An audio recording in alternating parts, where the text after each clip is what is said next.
বাংলাদেশের ইতিহাসে তাফসীর মাহফিলের এমন একটি অনুকূল পরিবেশ আমরা কখনো পাইনি। বিগত 16 বছর আমার মাহফিল অঙ্গনের 26 বছর বিচরণের 16 বছর চলেছে বিপরীত স্রোতে।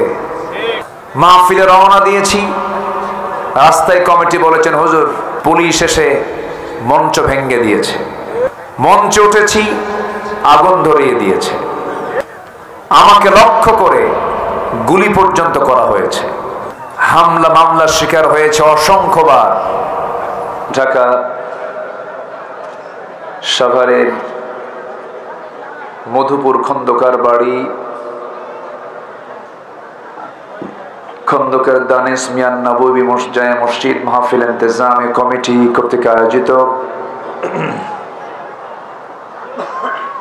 দুদিন ব্যাপী চতুর্থ বার্ষিকী তাফসীরুল কোরআন মাহফিল 2024 মহৎ আয়োজনের সম্মানিত সুযোগ্য সভাপতি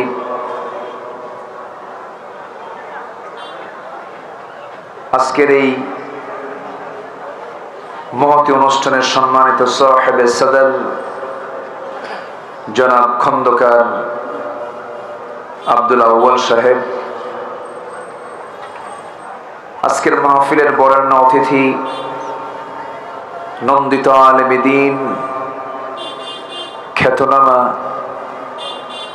মুফাসসির কোরআন, হাফিজুল কোরআন মুহতারাম মাওলানা আসলাম উদ্দিন জিহাদি হাফিজাহুল্লাহ। আজকের মাহফিলের বরেণ্য অতিথিবৃন্দ, হযরত উলামায়ে কেরাম, ফদলায়ে ইজম, সুশীল সমাজ, জাতির শ্রেষ্ঠ সন্তান, শিক্ষক মণ্ডলী, জাতির বিবেক সাংবাদিক বৃন্দ, সামনে উপস্থিত দূরে কাছের বিভিন্ন স্থান থেকে ছুটে আসা কালেমার ঝান্ডাবাহী, তাওহীদের পতাকাবাহী, দ্বীন ইসলামের নরসারদুল বীর মুজাহিদ, প্রাণ প্রিয় সম্মানিত দ্বীনি ভাইরা, আড়ালে বসে আছেন শ্রদ্ধেয়া সম্মানিতা মা বোনেরা। আলোচনার সূচনায় আনুষ্ঠানিকতার মধ্য দিয়ে আমার পক্ষ থেকে আবারও দিল খোলা সালাম, আসসালামু আলাইকুম ওয়া রাহমাতুল্লাহি ওয়া বারাকাতুহু।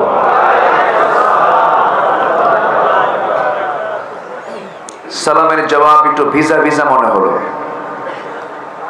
আসসালামু আলাইকুম ওয়া রাহমাতুল্লাহ। সবাই কেমন আছেন? আমাকে উল্টা প্রশ্ন করলেন। আল্লাহ তাআলা আমাকে আপনার মতোই আপনার কাতারেই রেখেছেন। বলছি আলহামদুলিল্লাহ। বিশেষ করে 5 আগস্টের পর থেকে জীবনের যত সময় পার করেছি তার চাইতে সুন্দর মানসিকভাবে একটি সুস্থতা বোধ হচ্ছে।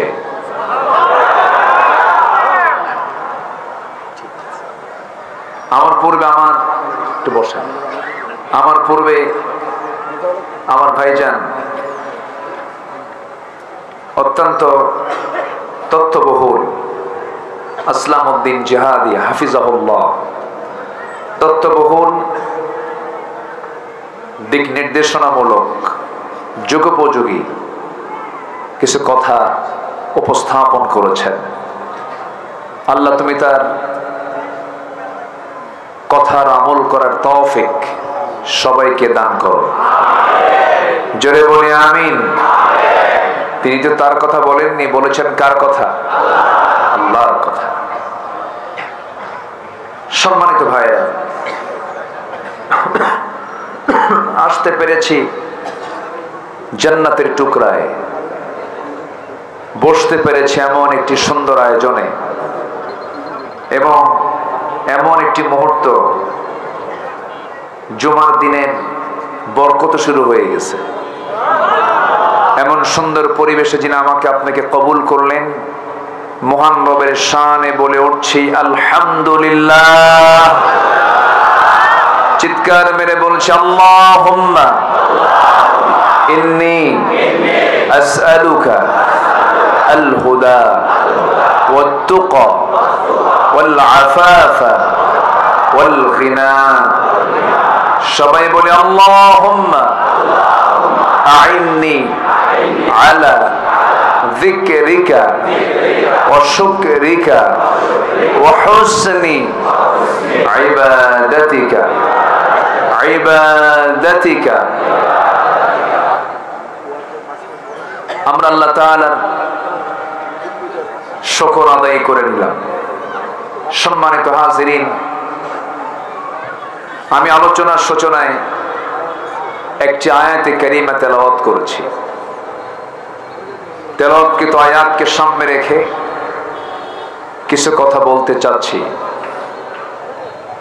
মহান আল্লাহ যেন আমার মুখ থেকে সেই কথাগুলোই বের করে দেন যে কথাগুলো মুসলিম উম্মার জন্য এই মুহূর্তে দারুণ প্রয়োজন। জোরে বলি আমিন। সম্মানিত হাজিরিন, আমরা এখানে ঠিক সেই মুহূর্তে একত্রিত হয়েছি যে সময় ফিলিস্তিনের শিশুগুলো অনাহারে আছে। শিশুরা আর্তনাদ করছে। কাশ্মীর একটি মৃত্যুপুরী হয়ে আছে। ফিলিস্তিন একটি জ্বলন্ত অগ্নিকুণ্ড হয়ে আছে। 2 শতাধিক রাষ্ট্রের কোথাও পরিপূর্ণ শান্তির কোন পরিবেশ যখন মিলছে না, গোটা পৃথিবীর মানুষের ভেতরে কিছু মানুষের অমানবিক আচরণে গোটা পৃথিবী একটা অস্বস্তিকর পরিবেশ বিরাজ করছে এবং পশ্চিমা ইউরোপদের অপসংস্কৃতির আগ্রাসনে এক শ্রেণীর মুসলমানদের ঈমান চরম হুমকির সম্মুখীন হয়ে আছে। তারই অংশ হিসাবে আমার দেশেও একটা মহল চায় এই দেশে কখনো ইসলাম না আসুক। আছে না নাই?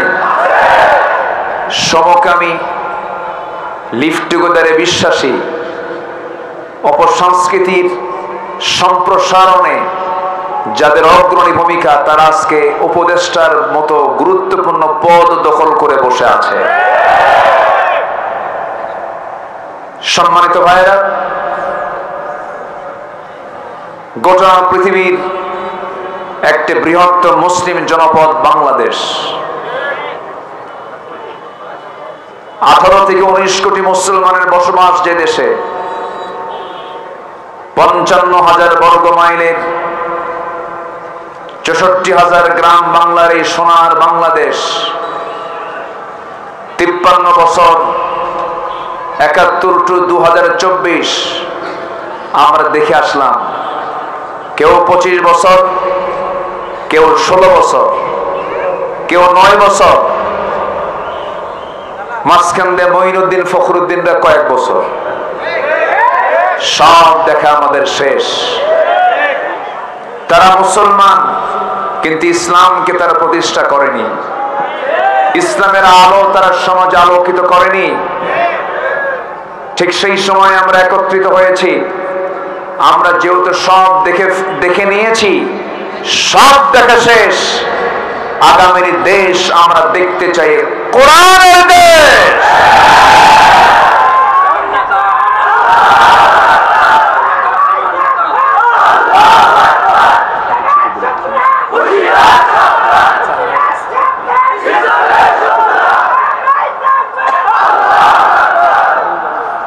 সম্মানিত হাজিরিন, সম্মানিত উপস্থিতি,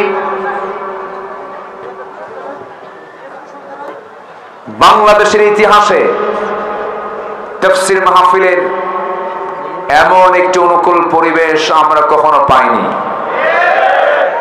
বিগত 16 বছর আমার মাহফিল অঙ্গনের 26 বছর বিচরণের 16 বছর চলেছে বিপরীত স্রোতে। মাহফিলে রওনা দিয়েছি, রাস্তায় কমিটি বলেছেন হুজুর পুলিশ এসে মঞ্চ ভেঙে দিয়েছে। মঞ্চে উঠেছি, আগুন ধরিয়ে দিয়েছে। আমাকে লক্ষ্য করে গুলি পর্যন্ত করা হয়েছে। হামলা মামলার শিকার হয়েছে অসংখ্যবার। এরকম করে শুধু আমি নই, এদেশের প্রথিত যশা আলেমে দ্বীন যারা আলেমদের নেতৃত্ব দিয়েছেন, দিয়ে যাচ্ছেন, তারা ছিলেন বিগত 16 বছরের সবচাইতে বড় নির্যাতনের শিকার। সম্মানিত হাজিরিন, আমরা এই যে অনুকূল পরিবেশটা পেলাম, এটা কার মেহেরবানি? আসতে বলবেন না, কার মেহেরবানি? আল্লাহ করে দিয়েছেন, আল্লাহ করে দিয়েছেন। আমরা ভাবতেও পারিনি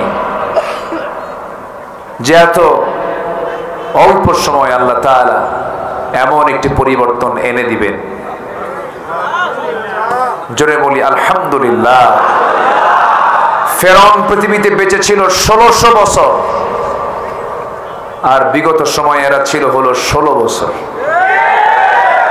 সংখ্যার যে মিল হলো কেমনে বুঝলাম?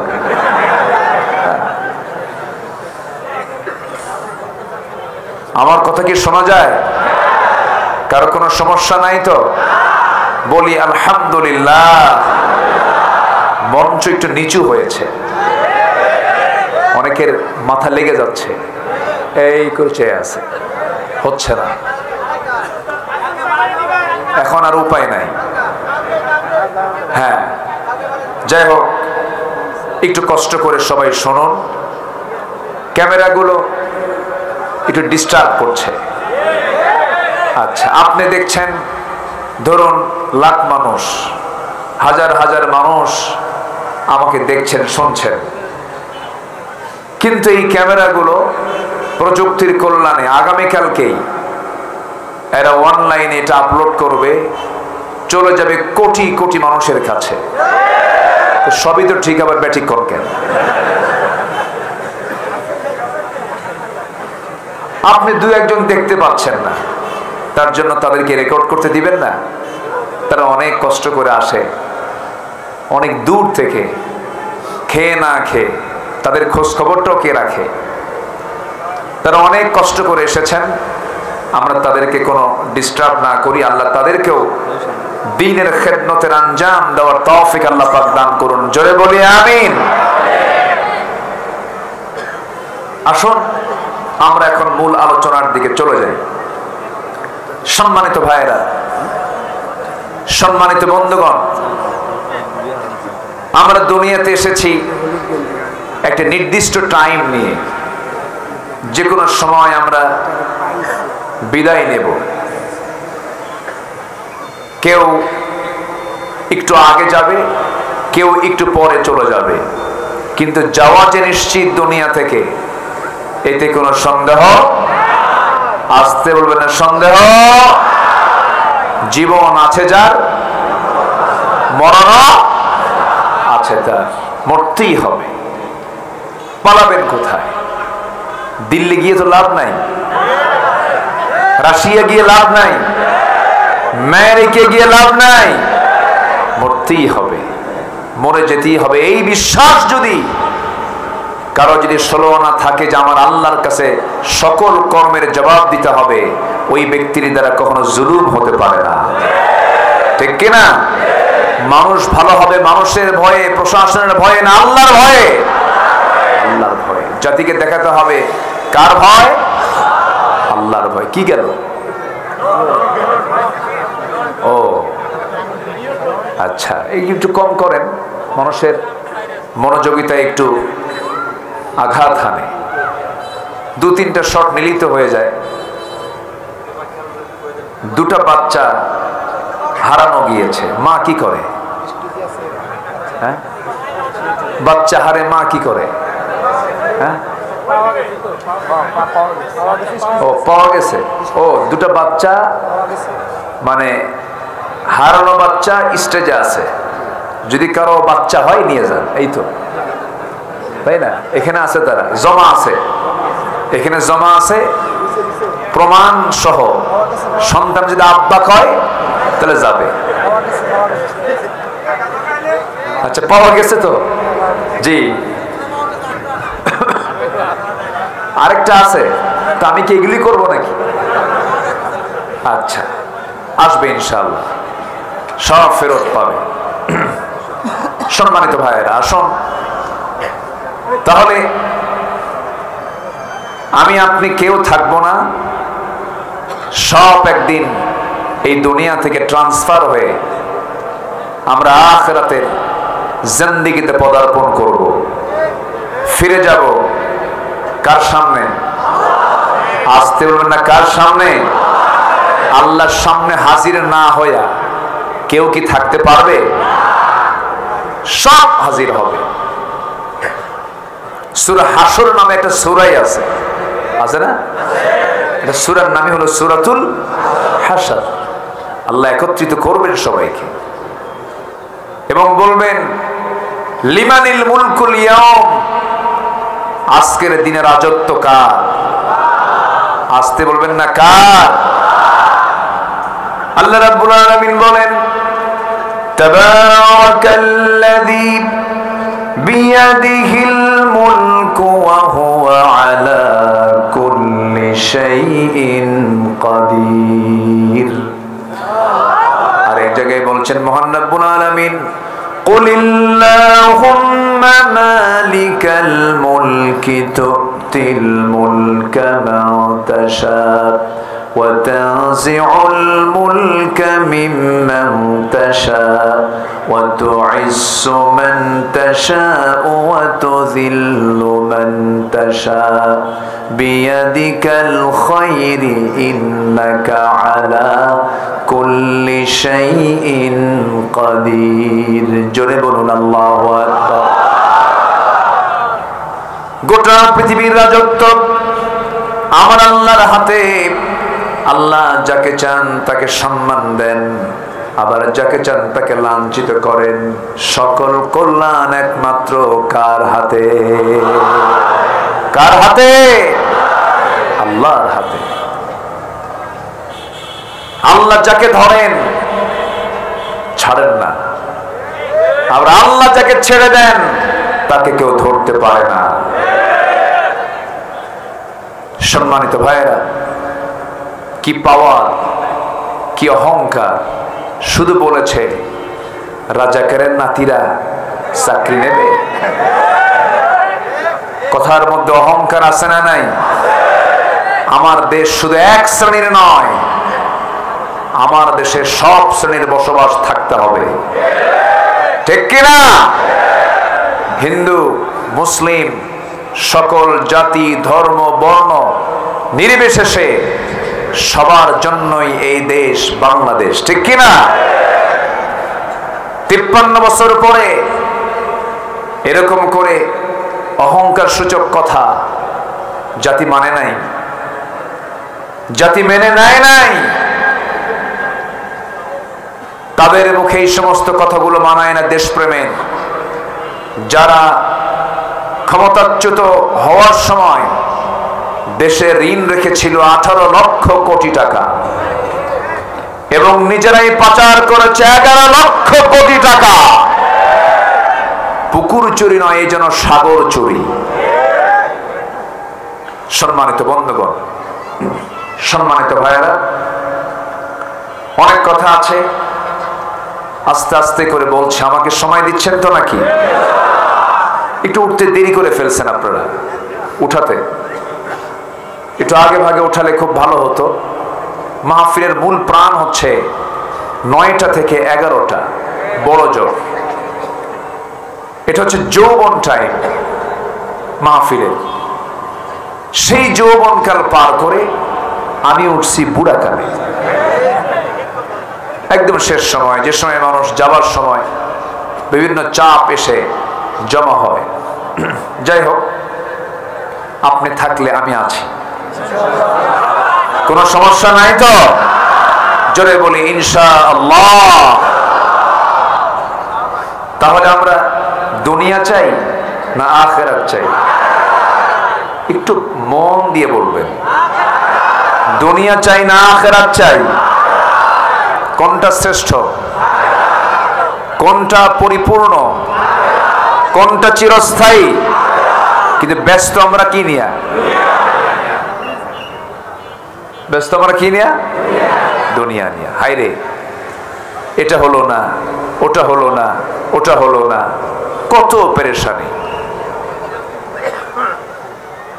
আমার বন্ধুগণ, আবার আল্লাহ তাআলা বান্দা কি চাই তিনি বলে দিয়েছেন, বান্দার দুনিয়াও চাও আখিরাতটাও চাও। যারা পারেন সঙ্গে আমার সঙ্গে ঠোঁট মিলিয়ে বলুন, রব্বানা আতিনা ফিদ দুনিয়া হাসানাতাও ওয়া ফিল কিনা আযাবান নার ওয়াজআলনাল জান্নাতা মাআল আবরার। জোরে বলুন আল্লাহু আকবার। আল্লাহ তাআলা, তুমি আমাকে দুনিয়ার হাসানা দিয়ে দাও, আখিরাতের হাসানাও দিয়ে দাও। দুনিয়াটা সুন্দর করে দাও, আখিরাতটাও সুন্দর করে দাও। দুনিয়াতে যার জীবনটা ইবাদত দিয়ে সুন্দর হয়ে যাবে, দুনিয়ার জীবনটা যার নামাজ দিয়ে সুন্দর হবে, যাকাত দিয়ে সুন্দর হবে, আল্লাহর পথে দান দিয়ে সুন্দর হবে, রোজা দিয়ে সুন্দর হবে, পর্দা দিয়ে সুন্দর হবে, হালাল রুটি রুজি দিয়ে যার জীবনটা সুন্দর হবে, এই দুনিয়ার সুন্দর যার হয়ে যাবে, হাসানা যার হয়ে যাবে, আখিরাতও তার জন্য সুন্দর হয়ে যাবে। তাহলে দুনিয়াটা সাজাবো আমরা অন ইসলাম দিয়ে না ইসলাম দিয়ে? অন ইসলাম না ইসলাম? আমার দেশে বসবাস করে ইসলামের বিরুদ্ধে কথা বলে, আর যারা ইসলামের বিরুদ্ধে কথা বলেছে তারা এই 16 বছর আমাদের তালিকা করেছে। এখন সময় এসেছে আমাদের তালিকা তৈরি করা। আমি জাহাঙ্গীরনগর ইউনিভার্সিটির সামনে দিয়ে আসতে নিয়ে মনে হলো আমার সেই ইতিহাস, ঘৃণ্য একটা ইতিহাসের কথা। মানিক সাংবাদিকদের ডাক দিয়ে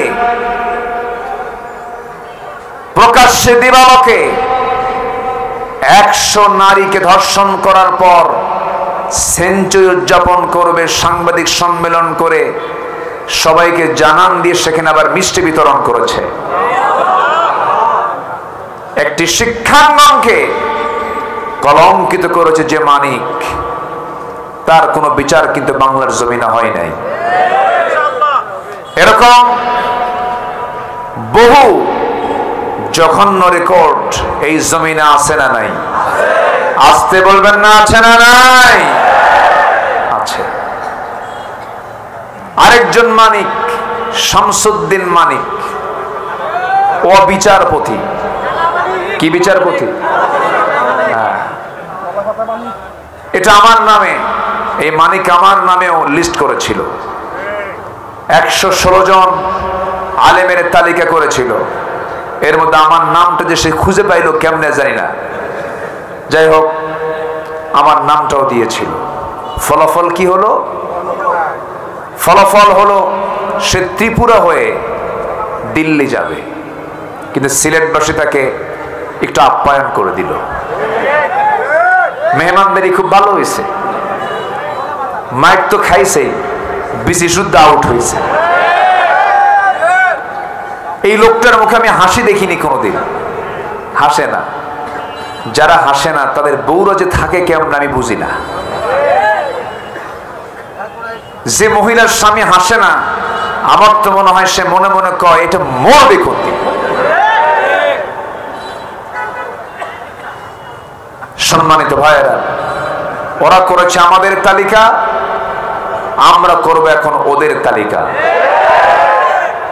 ওই সমস্ত কুলাঙ্গার যারা এই সমস্ত রেকর্ড করেছে, আমার মা বোনের ইজ্জত নিয়ে তারা সিনেমিনে খেলেছে, তাদের কাছে ইউনিভার্সিটির ক্যাম্পাস নিরাপদ ছিল না। ঢাকা ইউনিভার্সিটির মহিলা ক্যাম্পাসগুলো, মহিলা আবাসিক হোটেলগুলো ছিল ওদের কাছে সবচাইতে অনিরাপদ। এই ঘৃণ্য রেকর্ড যারা করেছে, ধর্ষণের সেঞ্চুরি যারা করেছে, ওদেরকে প্রকাশ্যে ধরে ঝুলায়া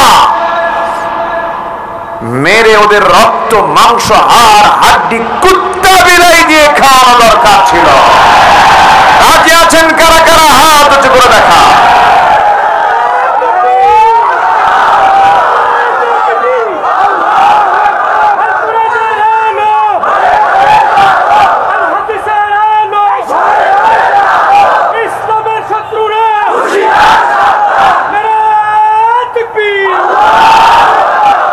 সম্মানিত ভাইরা, সম্মানিত বন্ধুগণ, আমরা বহু চিত্র আমরা এদেশে দেখেছি।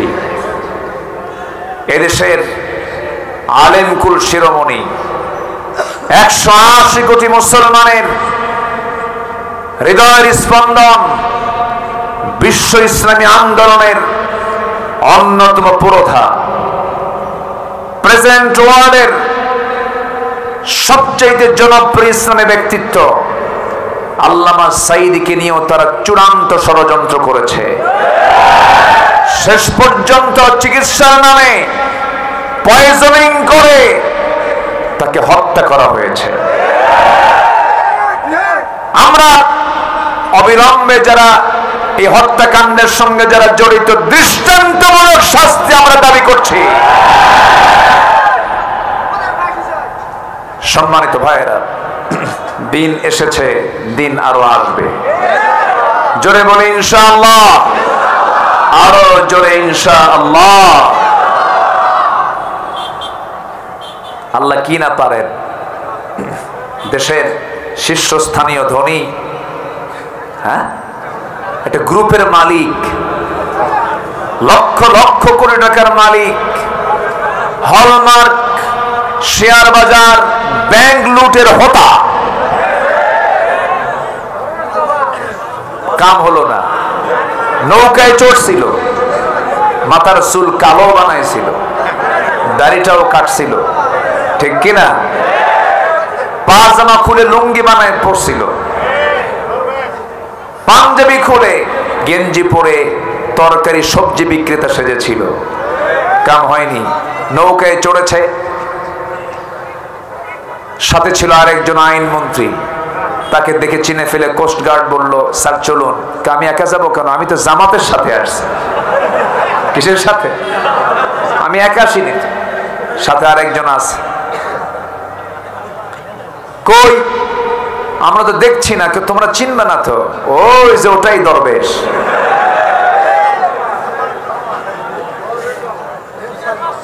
সম্মানিত ভাইয়েরা, সম্মানিত বন্ধুগণ, যুগে যুগে যারাই জুলুম করেছে তাদের অবস্থায় ফিরআউন, নমরুদ, হামান, আবু জেহেলদের পরিণতি হয়েছে। এটাই ইতিহাস। আল্লাহর কাছে আমরা কামনা করি সম্মানজনক জীবন। জোরে বলি আল্লাহুম্মা আমিন। আল্লাহ কবুল করুন, জোরে বলি আমিন। সম্মানিত ভাইয়েরা, মাইকম্যান খুব শক্তি লাগে, একটু আওয়াজ দেন, আমার কানে একটু পৌঁছায় দেন। সম্মানিত বন্ধুগণ, তাহলে আমরা দুনিয়া চাই না আখিরাত চাই? কিন্তু দুনিয়া যদি সুন্দর না হয়, আখিরাত কি সুন্দর হবে? দুনিয়া সুন্দর হবে দুনিয়ার কোন কিছু দিয়া না, ইসলাম দিয়া। বলেন কি দিয়া? ইসলাম দিয়া। ইসলাম দিয়ে আমরা দুনিয়াটাকে সুন্দর করে নেব। আখিরাতের প্রস্তুতির জন্য কোরআনের ভাষায় 15টা আমরা বিষয় আমরা আমাদের জীবনে বাস্তবায়ন করব।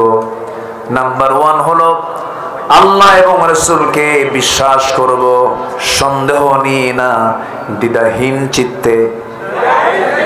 সন্দেহ না, দ্বিধাহীন। আমরা ঈমান আনবো কার উপরে? রাসূল কি বাদ দেওয়া যাবে? বাদ দেওয়া যাবে?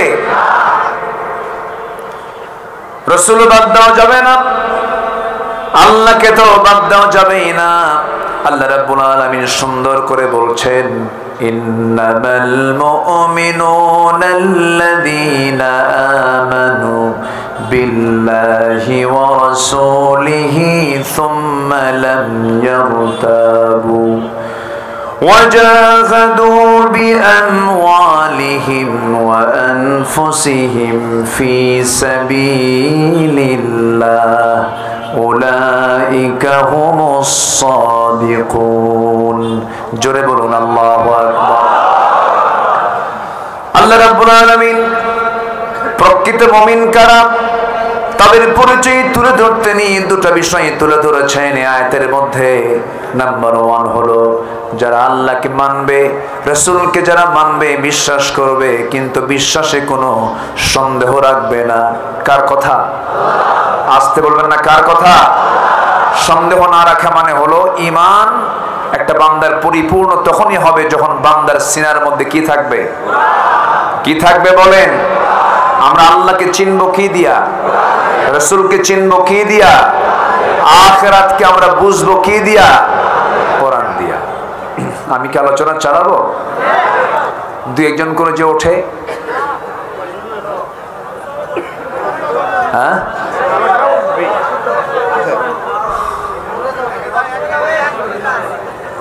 না, একটু বসেন, একটু খেলাফ হয়, কত সময় কত দিকে চলে যায়। যদি কোনো বান্দা জানতো যে এই জায়গার বরকতটা কি, এই জায়গার বরকতটা এখন এত পরিমাণ বরকত, ফেরেশতারা, অসংখ্য ফেরেশতারা আল্লাহকে বলছেন, আল্লাহ এই সমস্ত বান্দার গুনাহগুলো মাফ করে দাও। চতুর্দিকে ফেরেশতারা দাঁড়ায় গেছে, আমার আপনার আমল থেকে আল্লাহ তাআলা গুনাহ মাফ করে নিতে চান। এজন্য এই বরকতময় জায়গা থেকে আল্লাহ যেন কাউকে বিনা কারণে না উঠিয়ে নিয়ে যান।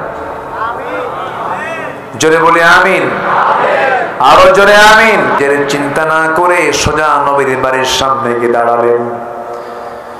দরজার সামনে দাঁড়ায়া রাসূলকে লক্ষ্য করে ডাক দিয়ে বলছেন, হুজুর আপনি কোথায়?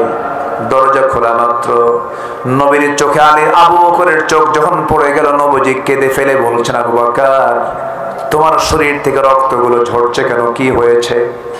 বলছেন, ইয়া রাসূলুল্লাহ সিজদা দিতে গিয়েছি, কাফের মুশরিকরা আমাকে ধরে রক্তাক্ত করে দিয়েছে, নাকটা বোচা করে দিয়েছে। খড়ম জুতো পায়ে ওই অধ্যাসাইবারা সাইয়েদনা আবু বকরের নাকের উপরে চাপা দিয়ে রক্তাক্ত করে ফেলেছে। আমার রাসূল বলছেন, আবু বকর যে পরিমাণ রক্ত ঝরছে তুমি তো আর বাঁচবে না, মরে যাবে। তিনি বলছেন, ইয়া রাসূলুল্লাহ আপনার ঘরের মধ্যে থাকার কোনো সুযোগ নাই, আপনাকে মেরে ফেলবে তারা। আমরা দুজন মিলে মক্কার বাইরে চলে যাই।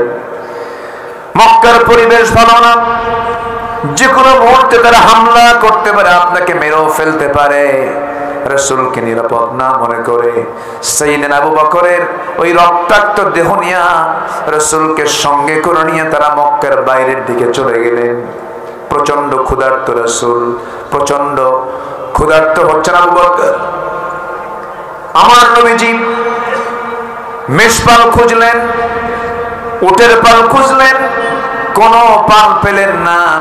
ছোট্ট একটা ছাগলের পাল দেখতে পেলেন, ছাগল পালের সামনে গিয়ে দাঁড়ালেন। ছাগলের রাখালকে ডাক দিয়ে বলছেন, রাখাল রে একটা সাগি দেবে নাকি? সাগিটার দুধ দহন করে দুধটা আমি আমার বন্ধুকে পান করাবো। যে পরিমাণ রক্ত ঝরেছে আমার বন্ধু মারা যাবে, দেখো তো দয়া করে আমাকে একটা সাগি দেওয়া যায় নাকি? রাখাল বলছে, আপনি কি? আমি আপনাকে চিনি না, ছাগলগুলোর মালিক তো আমি নই। আমি যদি আপনাকে সাগি যদি দহনের যদি আপনাকে অনুমতি দিয়ে দেই, মালিকের সম্পদের খেয়ানত হয়ে যাবে আমার, আমি পারবো না। আমার নবীজি মুস্কি মুস্কি হাসি মেরে মনে মনে চিন্তা করছেন, আহারে এই মরু অঞ্চলের মরু ছাগলের রাখালের ঈমান নাই, কিন্তু ঈমানের যে গুণটা সেই গুণটা আছে। খুব খুশি হয়ে গেলেন। এবার নবীজি বলছেন, রাখাল বড় কোন সাগি আমাকে দিতে হবে না, ছোট্ট একটা সাগি দাও তো। সেই সাগিটা আমার দারুণ প্রয়োজন, আমাকে ছোট্ট সাগি দিলেই হবে। রাখাল মনে মনে চিন্তা করে আর মনে মনে ভাবে লোকটা পাগল নাকি, ছোট্ট সাগি দিয়ে কি করবে সে। নবীজির হাতে যখন ছোট্ট সাগি দেওয়া হলো, নবীজি হাতের মধ্যে নিলেন, দুই পায়ের ঠিক মাঝখানে রেখে সাগিটার পিছনের দুই পায়ের মাঝখান বরাবর ওলান বরাবর দুটো হাত রাখলেন। ছোট্ট সাগির গোটা ওলানটা দুধে ভরপুর হয়ে গেছে। আমার নবীজি এবার বললেন, রাখাল আমাকে একটা বাটি দাও। বাটি দেওয়া হলো। নবীজি সুন্দর করে বিসমিল্লাহ বলে দুধ দহন করা শুরু করলেন। সেই সাগির ওলান থেকে, যে সাগির পেটে কোনোদিন বাচ্চা আসে নাই, ছোট্ট সাগি, দুধ বের করে বাটিটার দুধ পূর্ণ হয়ে গেল। রাসূল একটা মুস্কি হাসি মেরে বলছেন, আবু বকর সকালবেলা রক্তাক্ত হয়েছে, এখন বরকতের দুধ পান করো। বাটি হাতের মধ্যে নিলেন, বিসমিল্লাহ বললেন, দুধ পান করা শুরু করলেন। এত পরিমাণ সেই দিন সাইয়েদনা আবু বকর দুধ পান করলেন যে খেতে খেতে পেটের চামড়া টাইট হয়ে গেছে। রাসূল বলছেন, আবু বকর কেমন দুধ খাইলা বলো? হুজুর জীবনে এমন দুধ পান করে নাই, কিন্তু দুধ পান করলাম তো বাটির দুধ তো এক চুল পরিমাণ কমলো না। রাসূল বললেন, আবু বকর বাটির দুধ তুমি কমাতে পারবে না, রাখালকে দিয়ে দাও। রাখালকে বাটি দেওয়া হলো। রাসূল বিসমিল্লাহ বলে দিলেন, সেও খেতে থাকলো, বাটির দুধ কমে না। রাসূল বলছেন, আরো কিছু আল্লাহর গোলাম যদি এই জায়গায় থেকে যেত, কেউ দুধ কমাতে পারবে না যতক্ষণ না আমি রাসূল আমার মুখে এই বাটিটা না লাগানো হবে। নবীজি বিসমিল্লাহ বলে তিনি সর্বশেষ বাটি সুন্দর করে মুখে লাগালেন, দুধটা পান করলেন। বাটির দুধ শেষ হয়ে গেল। নবীজি আগে খেতেন না পরে খেতেন? নবীজি খেতেন আগে না খাওয়াতেন আগে? খেতেন আগে না খাওয়াতেন আগে? তিনি খাবার পরিবেশনও করতেন, বাবুর্চির দায়িত্ব পালন করতেন, রান্না বান্নার জন্য তিনি জ্বালানি কাঠ সংগ্রহ করতেন। আল্লাহু আকবার বলেন। আমার নবীজি খাওয়া সম্পূর্ণ করলেন, বিকাল বেলা হয়ে গেল। রাসূল বলছেন, আবু বকর চলো এখন আমরা মক্কার দিকে ফিরে যাই। রাখালের চোখে পানি। রাখাল বলছে, আপনারা একা যাবেন কেন? আমাকে সাথে নিয়ে চলে যান, আপনাদেরকে আমার খুব পছন্দ হয়ে গেছে। রাসূল বলছেন, তুমি যদি আমাদের সঙ্গে যাও এই ছাগলগুলো দেখবে, কারণ আমাদের তো খেয়ানত হয়ে যাবে। তাও তো কথা ঠিক আছে, আমি থেকে যাচ্ছি, কিন্তু শর্ত হলো একটা, আমি আপনাদেরকে যেতে দেব, তবে শর্ত হলো আপনি কি যেন বললেন? ছোট্ট সাগির ওলানে হাত দিলেন, ওলানটা দুধে ভরপুর হয়ে গেছে। এই দোয়াটা আপনি আমার একটু দয়া করে শিখে দিয়ে যান। রাসূল বলছেন, দোয়া শিখে তুমি কি করবা? কে মাঝে মাঝে আমিও দোয়া পরে ফোঁ দেব, দুধ খাবো। সুবহানাল্লাহ বলবেন না? রাসূল বললেন, তোমার মুখে দোয়া তো কার্যকর হবে না, কারণ তোমার ভিতরে শিরকিয়াতের পচা দুর্গন্ধ ভিতরে রয়ে গেছে। শিরকিয়াতের পচা দুর্গন্ধ দূর করে ইমানের নূর, ইমানের আলো তোমার মধ্যে ঢুকাতে হবে। রাখাল এবার নবীর চেহারার দিকে তাকায় বলছে, আপনি কি মক্কার আব্দুল্লাহর পুত্র মুহাম্মদ বিন আব্দুল্লাহ? সুবহানাল্লাহ বলবেন না? হেদায়েতের মালিক কে? আসতে বলবেন না, হেদায়েতের মালিক কে? আল্লাহ তাআলা। আমার নবী বলছেন, কি মনে হয়? আমার তো এমনই মনে হচ্ছে, আমার তো এমনই মনে হচ্ছে আপনি আল্লাহর পয়গম্বর হবেন।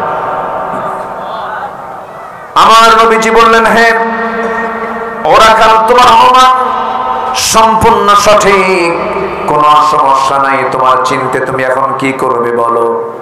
সঙ্গে সঙ্গে রাখালটা হাত আগায় দিল। রাসূল তাকে পড়ায় দিলেন, আশহাদু আল্লা ইলাহা ইল্লাল্লাহু ওয়াহদাহু লা শারীকা লাহু ওয়া আশহাদু আন্না মুহাম্মাদান আবদুহু ওয়া রাসূলুহু। হেদায়েতের মালিক কে? আসতে বলবেন না, হেদায়েতের মালিক কে?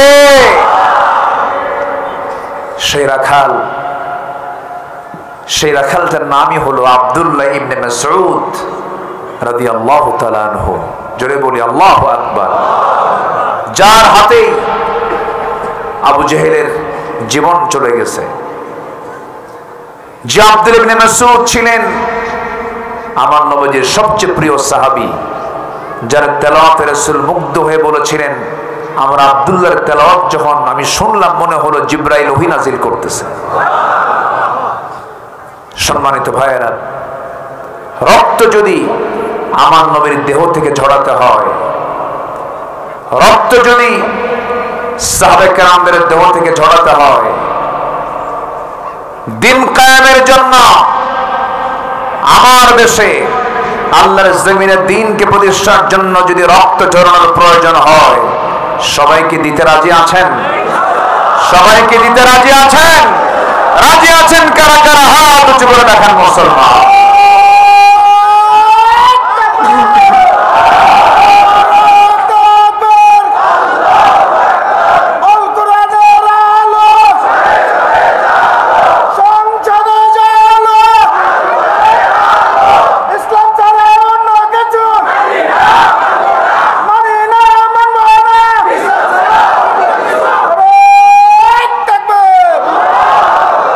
আল্লাহ কবুল করুন। জোরে বলি আমিন।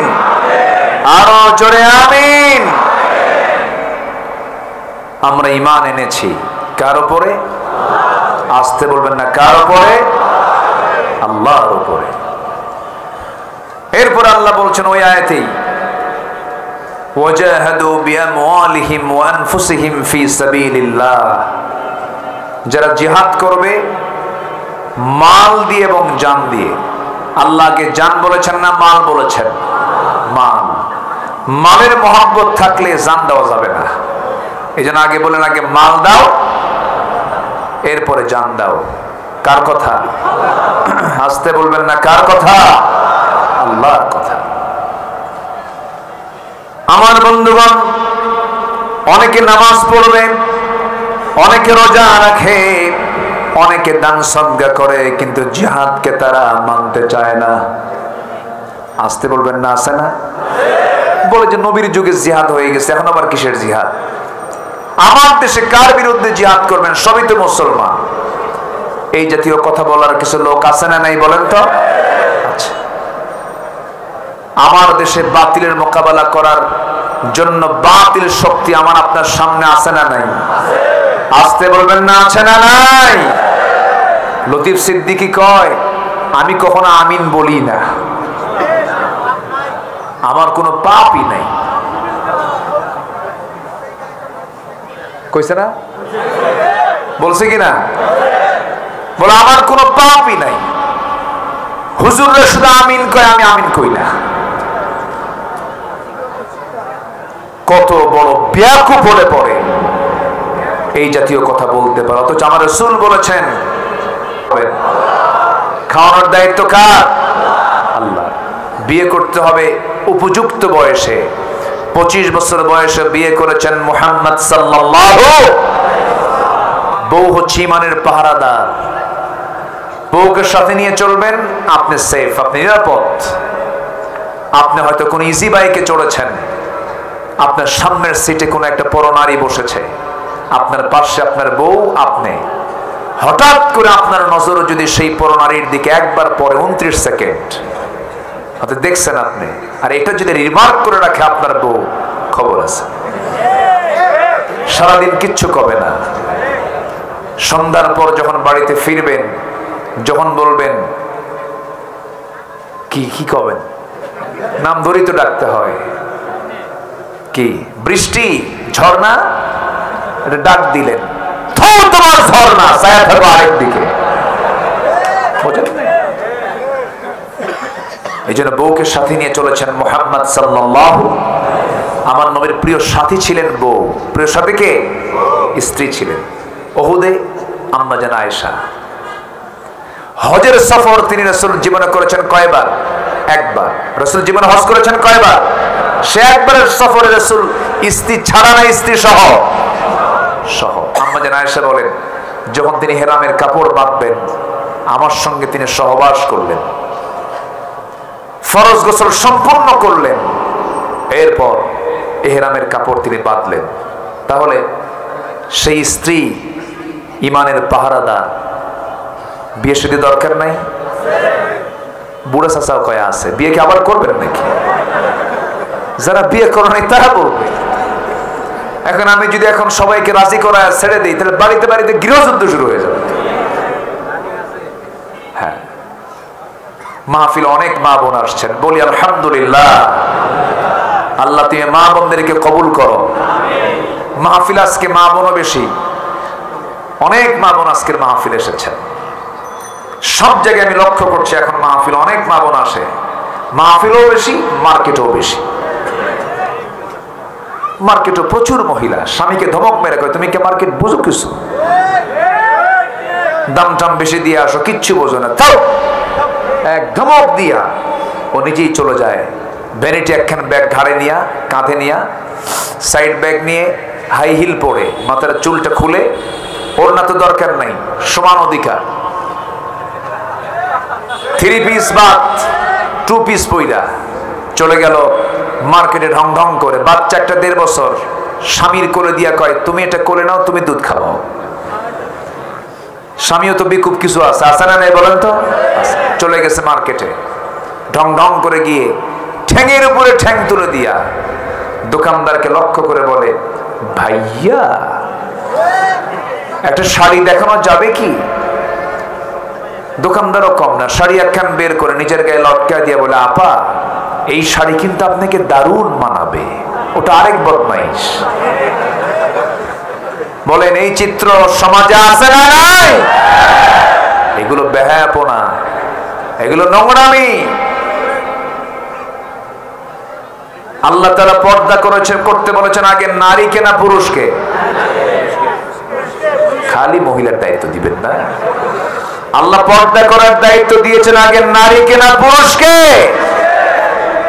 ইয়াগুদ্দু মিন আবসারিহিম ওয়া ইয়াহফাযু ফুরুজাহুম।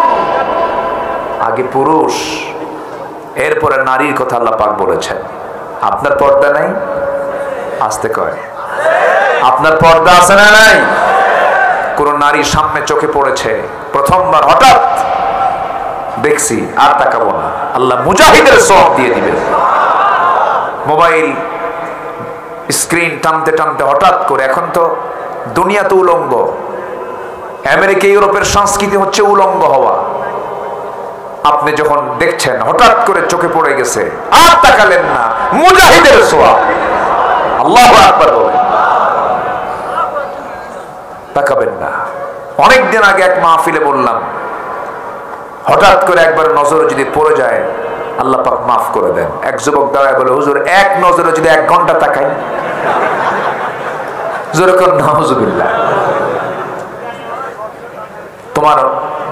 তোমার নিয়ত কি এটা জানেন কে? তোমার নিয়ত জানেন কে? সব কিছু তার নিয়তের উপরে ডিপেন্ড করবে। ইন্নামাল আমালু বিন্নিয়াত। আসুন, আরো 13টা পয়েন্ট আমি আক্ষরিক ভাবে, ব্যাখ্যামূলক হবে না, শাব্দিক ভাবে বলেই আজকের মাহফিল আমি ইতি টানবো, কারণ আগামীকালকেও মাহফিল আছে, সেই দিকে লক্ষ্য রেখে। এখানেই তো, জি। আল্লাহ পাক তুমি সবাইকে আসার তৌফিক দাও, জোরে বলি আমিন, আরো জোরে আমিন। জি, নাম্বার 3 হচ্ছে আখিরাতের প্রস্তুতির 3 নম্বর কাজ হলো তাকওয়া অর্জন করা। কি অর্জন করা বলেন তো? কোন বাঁশঝাড় চিনেন তো? বাঁশঝাড়, কোন বাঁশঝাড়ে যদি কেউ চোখ বন্ধ করে একটা দৌড় মারে, ওর কি চামড়া থাকবে? ওর কি চোখ থাকবে? ওর কি হাত পা ঠিক থাকবে? ক্ষত বিক্ষত হয়ে যাবে, রক্তাক্ত হয়ে যাবে। একটা বাঁশঝাড় পার হতে নিয়ে যেমন তাকে তার 2টো হাত দিয়ে ডালপালাগুলো সরিয়ে সরিয়ে আস্তে আস্তে যেতে হয়, এই জীবনের চরাচরে সুদ, ঘুষ, জেনা, ব্যভিচার, হারাম সকল কিছু আপনার সামনে এসে গিজগিজ করবে, এগুলোকে আপনি হাত দিয়ে সরায় দিয়ে সমস্ত হারামকে বর্জন করে হালাল জীবন গ্রহণ করেছেন, এটার নাম হলো তাকওয়া। এটার নাম কি? তাকওয়া। নাম্বার 3, ন্যায় বিচার প্রতিষ্ঠা করা।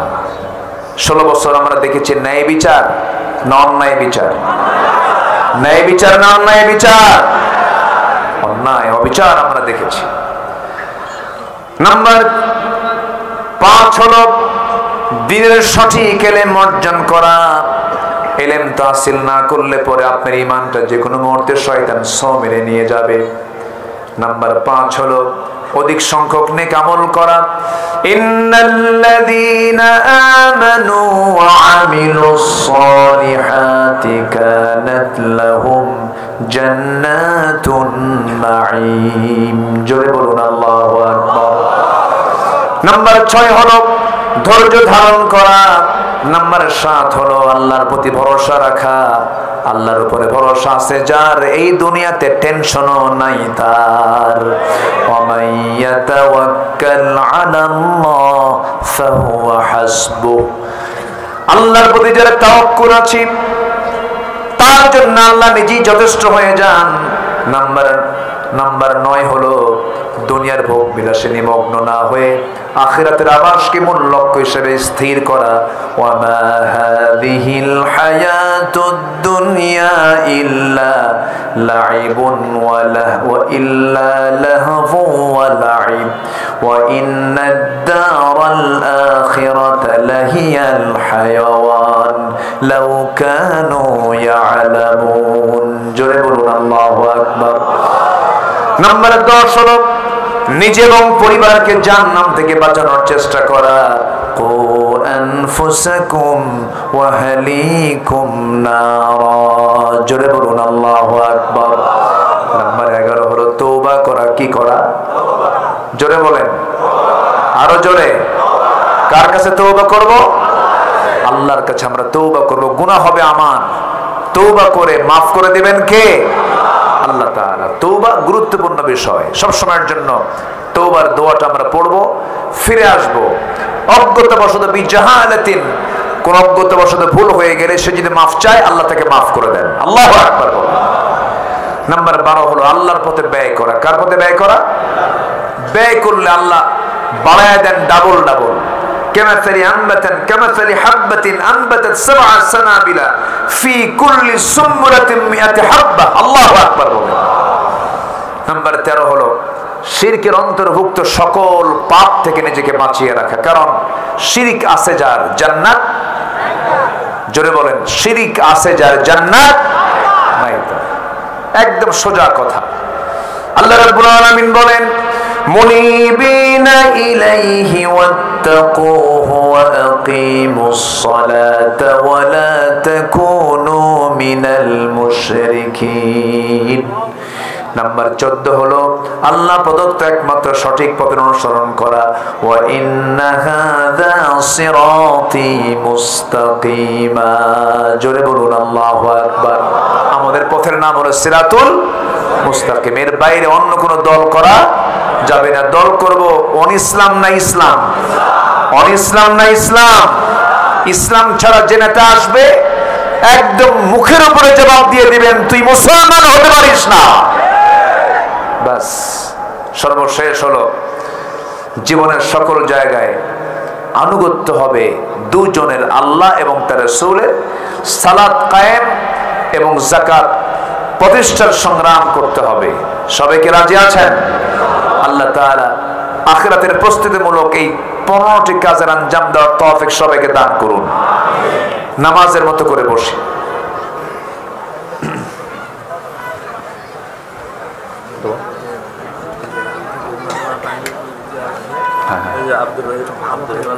আচ্ছা আচ্ছা ঠিক আছে, বলে দিচ্ছি।